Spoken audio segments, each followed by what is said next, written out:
So I'm here at Crate and Barrel. I'm talking a little bit low because I don't want to bother anybody else who might actually be at Crate and Barrel on this Friday at almost 3 p.m.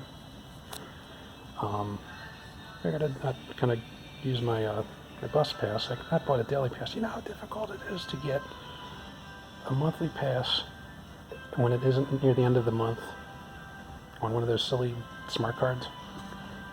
I walked into the MTA pass office. Gosh, is it confusing. Anyway, we'll talk about that later. I think I'm going to check out Towson Town Center, wait to see what they got here. But I just want to come check in with you. I'm wearing the Oriole again. As you can see the Oriole. Yeah. What does the Oriole do? That's just, it's full of bus passes and smart cards that don't have any money on them. That's kind of the joke, but there's also one of those Raspberry Pi computers in the backyard. There's no power going to it. I just figured if I go somewhere where I might be able to plug it in, I might meet somebody who might want to use it. That's it, sitting in this thing. What else is in here? Oh, the Japan Pass. That's. I guess there's money on that. I don't know how to call Japan to get an account statement for that, but I called. What's the matter with DC Metro? Not much. I've been on it for quite a while, but so they answer their phone. That's all I know. There was no money on the Metro card. I mean, on the Smart Trip card. So, but Smart Trip is interoperable with the Charm card that we have in Maryland, but it has two different buckets on it. They say you can load some fares onto the DC part and some fares onto the Maryland part on the same card if you have a Smart Trip card or if you have a another card. Oh, there's a penny. What do you think?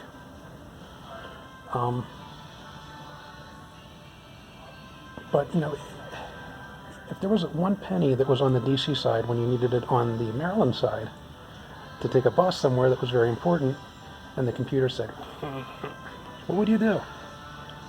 I guess, I don't know, but I am working with a one-day pass. Can I get this out of it? Use Oriole. Does not want to get this password. It's one of these things. It's a day pass for disability. It expires at 3 a.m. in the morning. Tomorrow is the 25th. That's a Saturday. So when you get a day pass, you can use it all day, but don't get it at 2:59 in the morning, I guess. I don't know how that works. But it's non-transferable. They say that, but you can give this to anybody. They can't limit who you give the card to. It's proprietary money is what these things are.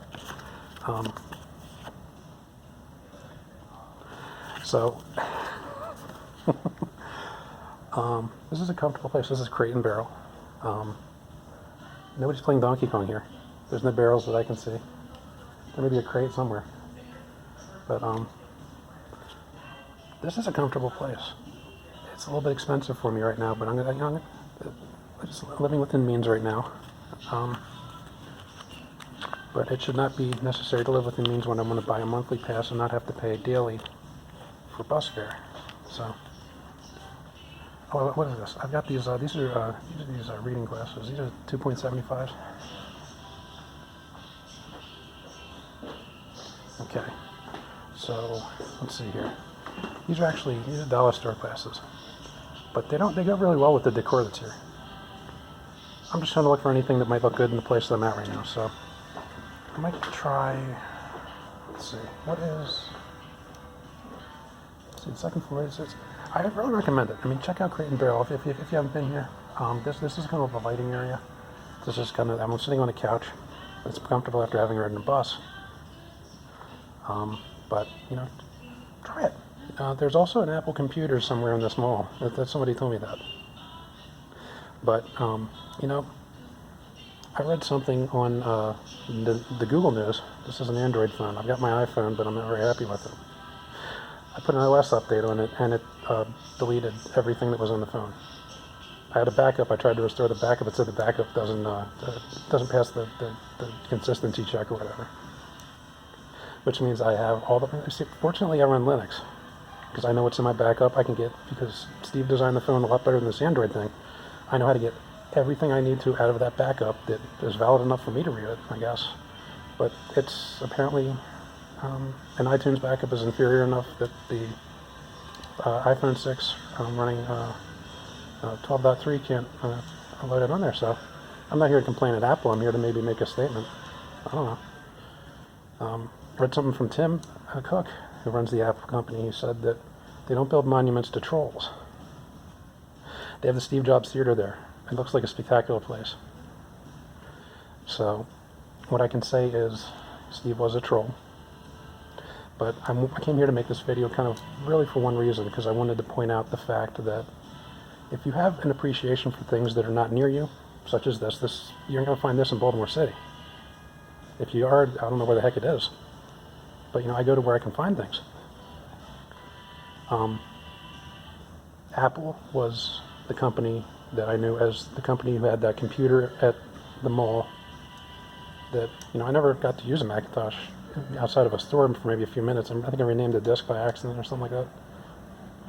But they always had the great literature that Steve Jobs insisted that they print up. They had one that had a picture of a mouse where, somebody was like clicking on the mouse, and they showed the Macintosh in a very artistic way.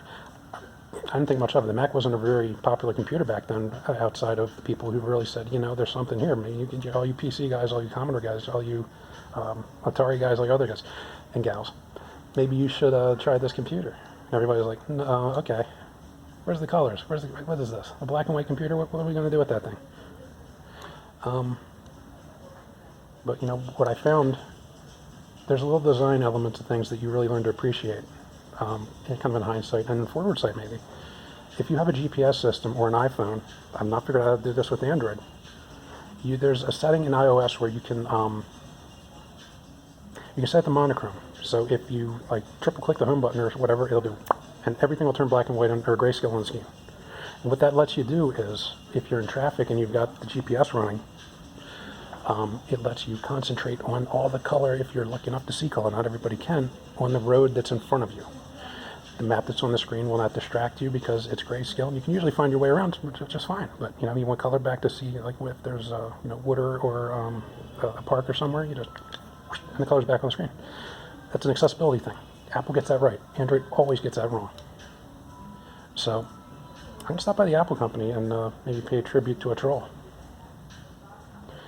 If Steve hadn't been provocative enough to include a lot of cool-looking computer innards inside his brochure, this was a hand-drawn thing that I remember. It was it showed the kind of cutaway view of the Macintosh. You see everything into it, and you can see the picture tube, you see all the microprocessor board and everything. I hadn't seen the inside of my Commodore at that point. I started with the VIC-20. My dad got me the Commodore 64. We eventually moved on to the personal computer, the PC, the IBM-compatible PC. But I had a Macintosh, a MacBook Pro. I bought it from this mall when Apple had their store, I think it was Zetaway. Right now they're Thataway, that they moved downstairs for whatever reason. That's real cool too. I'm real hip, real underground operation you got going there. So there's a Macy's here, I think. I might see what I can do with my wardrobe with, this is a good metric, 1 cent. Why? Design at Apple is very attractive to people who don't know how to afford design school.